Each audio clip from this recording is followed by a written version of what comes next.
Hello, students of Magnolia Elementary. It's great to talk to you. Thank you for reading my book. Thank you to Rebecca Bishop, your librarian. It's really nice to hear from you. Anyway, is the book here, a Civil War artist? I was really excited that you read it. And I thought we could talk a little bit about how the books are made. So this book is about how news was shared in the Civil War. If you think about news today, you may take a moment and think about how do you watch the news? How do your parents watch the news? Um, all right. Yeah, so what'd you come up with? A lot of people watch the news on the internet, right? Or television. It's really changed.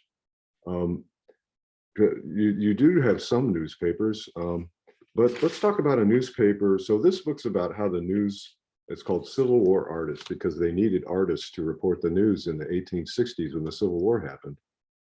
So this is what, there was no internet, there was no television. So back at that time, you'd have newspapers like this.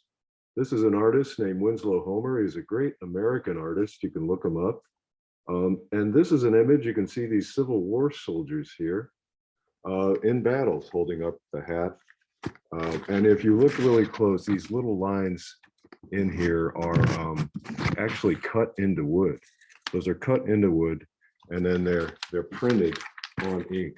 So I just wanted to show you a few pieces from that. That's an old newspaper. And again, this is the news. If you lived in 1860, this was your news that you would get. All the pictures, even if we turn it around, you get other stories, you get advertisements like dresses, and that was it. You read the news.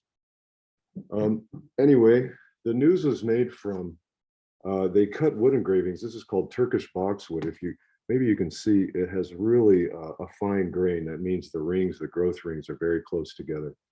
And this is what they carved those images into. Very thick, dense wood. It's very heavy. You see, it's 7 pounds. Yeah, that's Turkish boxwood. And they would make an engraving. And another fun thing, this is an electrotype. This is a, if you see the words on the newspaper right here, you see them? Well, those weren't typed on a computer. Those are actually, here they are backwards on this copper plate. And you can see that these words were actually cast in metal. So all the words you'd see in the newspaper, this was covered with ink.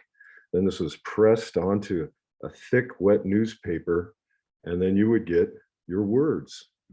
So making the pictures, making the words was a lot of work.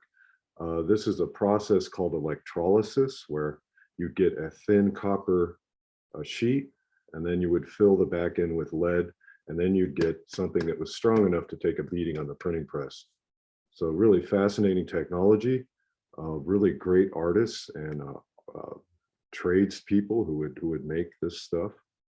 And that's just a bit of the process. So it's a fascinating process. It's a lost process. Only a few people still do this anymore or know how to do it. And it also relates to chemistry. So maybe someday when you're in high school, you might study electrolysis when you do chemistry. Anyway, it's great to talk to you. Thank you for reading my book. I'm glad you like it.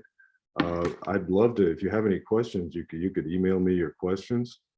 And also, I'm a science teacher in Oregon. I teach 8th graders, and maybe if you have time, you could send a hello, and we could say hello back to you in Alabama. Okay.